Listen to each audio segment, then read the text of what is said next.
Hey guys, in this case, marijuana, but first it has to get on the ballot. The group behind it has been collecting signatures for the past 3 or 4 weeks. The deadline is tomorrow. How many signatures are needed to get this on the ballot? It's a little bit more than 3,600 signatures. And where are we at now?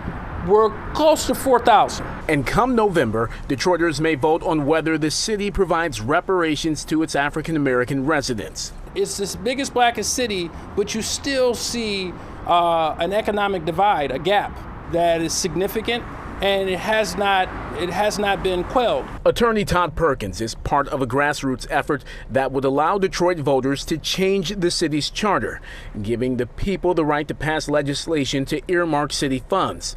He says it would be a game changer for Detroit, in which 30% of its residents live below the poverty line. It's also a very symbolic thing.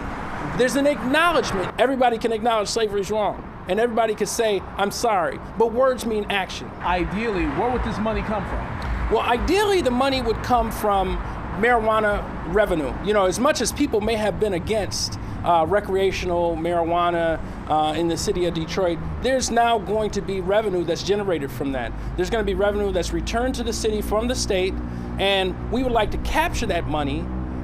Right now, it hasn't been allocated. There's been a big push for reparations in Detroit. The city's Charter Commission proposal calls for a task force on the issue. Council President Pro Tem Mary Sheffield is tweaking a resolution on reparations that will come to a vote on Tuesday.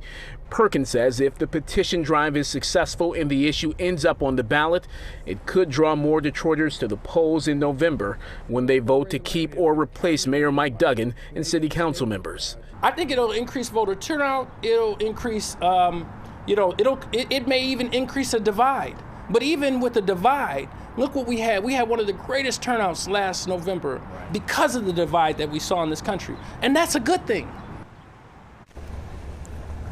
All right, the city clerk's office will have to review those signatures to make sure that enough of them are valid for this effort to be on the ballot. In the meantime, Council President Pro Tem Mary Sheffield, she plans on holding a press conference on Friday on her resolution for reparations here in the city.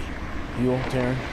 Randy, I know it may be early. Do we have any idea how many Detroiters are behind these efforts? Well, generally speaking, many of them are. The state's Democratic Party's Black Caucus commissioned a survey, a poll of 400 Detroiters talking about reparations, and found that about 65% of them either support or lean towards supporting reparations in some form or fashion. Sounds like an issue for Let It Rip. All right, Randy, thank you.